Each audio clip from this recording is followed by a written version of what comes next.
நல்லா இருக்கீங்களா? சந்தோஷமா இருப்பீங்கன்னு நான் விசுவாசிக்கிறேன். இன்றைக்கு எந்த தலைப்பின் அடிப்படையில் பார்க்க போறோம்னா, எச்சரிக்கையாயிருங்கள் என்ற தலைப்பில் பார்த்தோம். இன்றைக்கு ஒரு எச்சரிப்பின் சத்தம். கலாத்தியர் 5:15.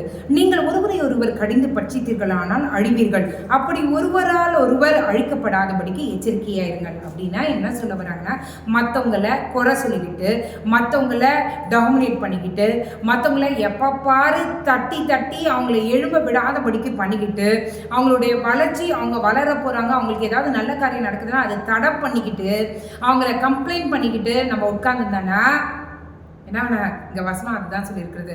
நீங்கள் அழிந்து போவீர்கள், நீங்கள் அழிக்கப்படாதபடிக்கு எச்சரிக்கையாயிருங்கள். இன்றைக்கு நம்மக்கிட்ட அந்த குணம் இருக்குல்ல, மற்றவங்களை எப்போ பாரு கம்ப்ளைண்ட் பண்ணிகிட்டே இருப்போம். அவங்க நல்லதே செஞ்சாலும் அவங்கள கம்ப்ளைண்ட் பண்ணிகிட்டே இருப்போம். ஒருத்தவங்க ஒரு ஊழியத்தை செய்வாங்க, ஊழியத்தை செஞ்சால் எல்லாமே நல்லபடியாக நடக்கும், ஆனால் ஏதாவது ஒரு சின்ன குறையே பெருசாக நம்ம பேசிகிட்டு இருப்போம். இன்றைக்கு நம்மளுடைய மற்றவங்களை குறை சொல்கிற அந்த புத்தியை நம்ம மாற்றிப்போம். மற்றவங்க கிட்ட தப்பு கண்டுபிடிக்கிற அந்த புத்தியை மாற்றிப்போம். மற்றவங்களை மட்டம் தட்டுற அந்த புத்தியை மாற்றிப்போம். மற்றவங்களுடைய வளர்ச்சியை கொண்டிருக்கிறோம்னா அந்த ஆவி நம்ம கிட்ட இருக்கக்கூடாது. இன்றைக்கு இந்த காரியங்கள் நமக்குள்ள இருந்தா நம்மளே அழிந்து போயிடுவோமா? நாமளே அழிந்து போயிடுவோமா?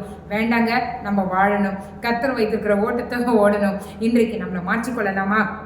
இந்த வசனத்தின்படி மற்றவர்களை நம்ம கம்ப்ளைண்ட் பண்ணிக்கிற அந்த நேச்சர் நமக்கு வேண்டாம். மற்றவர்களை தட்டுகிற அந்த நேச்சர் நமக்கு வேண்டாம். மற்றவர்களிடத்துல குறை கண்டுபிடிக்கிற அந்த நேச்சர் நமக்கு வேணாம். மற்றவர்களுடைய வளர்ச்சியை கெடுக்கிற அந்த நேச்சர் நமக்கு வேணாம்.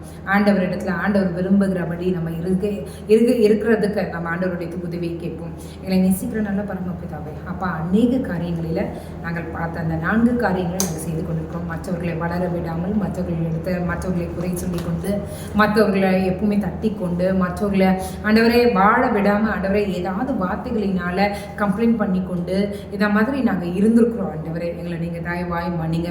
இந்த நல்ல ஒரு உண்மையான மனமாற்றம் எங்கள் இருதயத்தில் உண்டாவதாக. நாங்கள் எச்சரிக்கையாக இருந்து மற்றவர்களை எங்களுடைய வாழ்க்கையை நாங்களே அழித்து கொள்ளாதபடிக்கு எச்சரிக்கையாக இருந்து நீர் கொடுத்திருக்கிற நித்திய ஜீவனை ஆண்டவரை நாங்கள் கைப்பற்றிக்கொள்ள, அந்த ரட்சிப்பை ஆண்டவரை எங்களை விட்டு விலகாதபடிக்கு நாங்கள் பற்றிக்கொள்ள உதவி செய்யுங்க. இந்த நாள் முழுவதும் நீர் எங்களோடு இருந்ததுக்காக உமக்கு நன்றி. உங்கள் திட்டம், உங்கள் தீர்மானம் நிறைவேறினதற்காக உமக்கு நன்றி.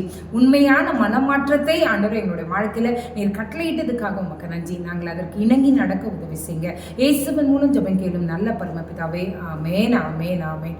God bless you.